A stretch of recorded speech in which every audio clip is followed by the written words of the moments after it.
This piece is called The Ballad of the Romantic Pirate. This is a beyond the alchemy, metaphysical story of the greatest anti-lust seducer the world has ever known.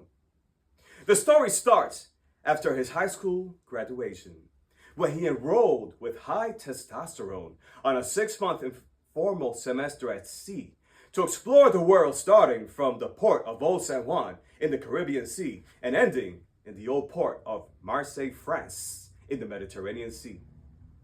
Instead of joining the army, he ventured on a young man's journey by exploring ancient architectural beauties with a camera, a pet turtle on a leash, and 6 months' worth supply of some good old-fashioned hashish.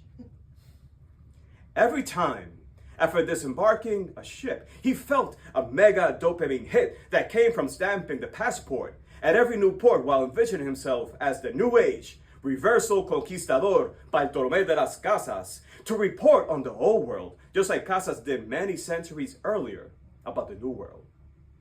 He walked around like a high-ranking colonel while jotting down in his journal the mysterious experiences of old towns, ranging from the cobblestone streets to their exotic cuisines via his passages, while admiring different languages that he adored when he deployed into the lifestyle of a modern-day playboy flaneur. He became a modern-day city voyager globetrotter who embraced la dolce vita a la villa del amor in Montmartre, Paris. It was in Montmartre, not far from the Sacred Heart, where everything changed for him.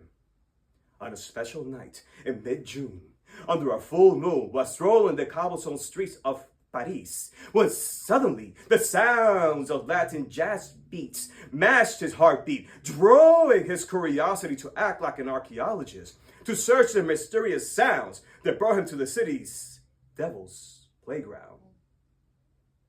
Once there, he felt this magnetism towards these musicians, who looked more like street physicians, who were accompanied by a female mime, who in no time yesterday danced a mambo, which turned into a modern-day Addams Family Mamushma tango. He was entranced while they danced, as their eyes entranced into their souls inside their own imaginary fishbowl, where they danced passionately under the bloody moon, like two vampires on their honeymoon. She was his sexy Morticia, and he was her Gomez, as he patiently waited, edging for the magic moment when the mime kissed his lips, which felt like if an electric current whip had taken all over his body, turning his vision very foggy as she looked upon the full bloody moon and howled 3 times like a hungry wolf before walking away into the abyss while he stayed there frozen after their first passionate French kiss.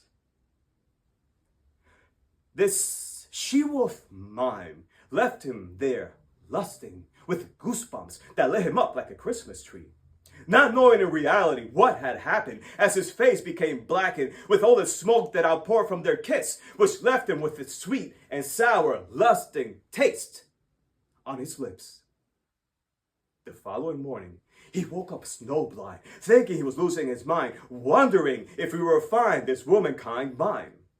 As days passed by, there was no sight of his sweetie pie mime, as he searched across all the city of Paris, under the star of Polaris, while this madness took him to the unknowns of studying strange random bones inside the catacombs for his twin flame, which felt like a con game when he started feeling like a sitting duck schmuck who was out of luck because of all this lust.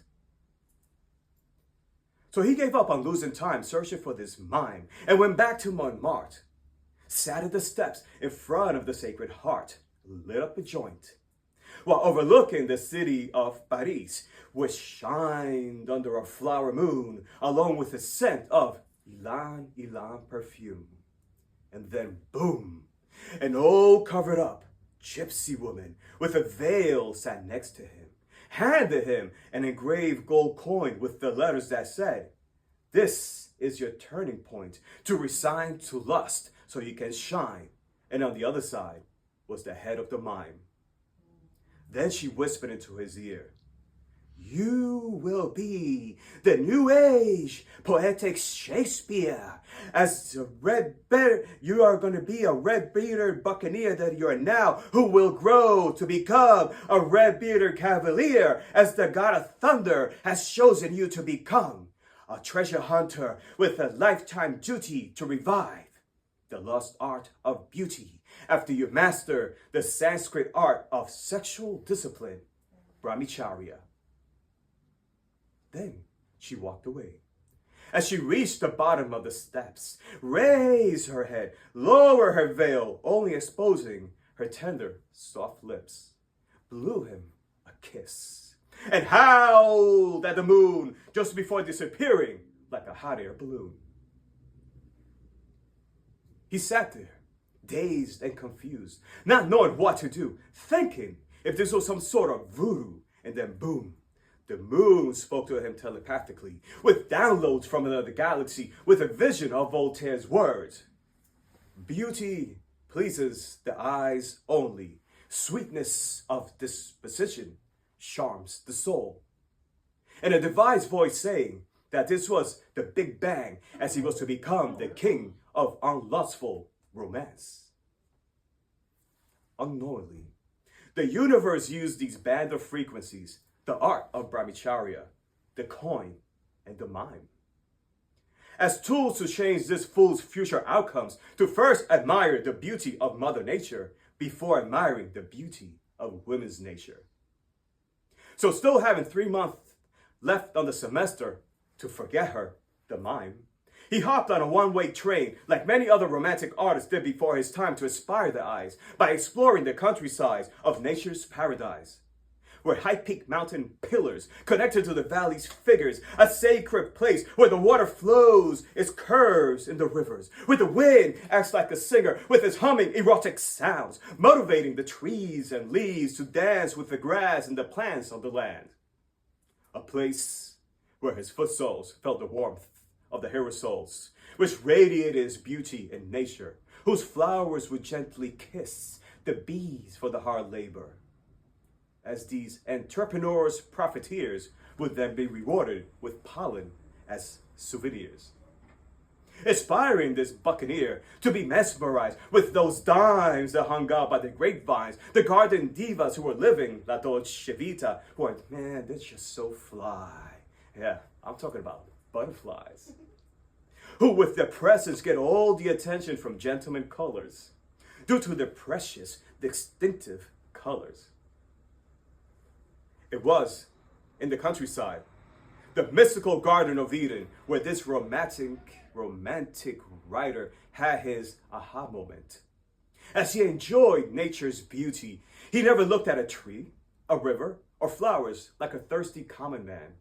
On the contrary, this sacred place motivated him to write about society's colorful butterflies who resemble the heavenly blue sky, God's greatest gift to man, the ones he calls earthly angels, who inspire him daily to write poetic words with a mystique about their motherly nature intellect that matches their exquisite feminine dialect, ranging from their walk, long hair, smiley eyes, sweet giggles, rosy high cheeks, and tender soft lips, which transmits joy to observe beauty in its highest form, changing his exploration of architecture made by man to admire the architecture made by the Divine One. As he didn't see women as a tasty piece of carnal nature, but on the contrary, he saw them as a beautiful piece of maternal nature. So after 3 months, the time had come, after transitioning from the lustful buccaneer to the trustful lover cavalier, to say goodbye to France as he approached the old port of Marseille with his new duty, which was armed with weapons of beauty, and bring back the lost art of beauty and share with the new world ballads of the romantic pirate, with an emphasis on Charles Baudelaire's words. A woman is far more than just a female of man. Rather, she is divinity, a star which precise at all the conceptions of the brain of man, a glittering conglomeration of all the graces of nature, end quote. As for the mime, she became forever his immortal, metaphysical Valentine. And that is the ballad of the romantic pirate. And if you guys feel it's gotta get a howl. Awesome. Awesome. Thank you. Thank you.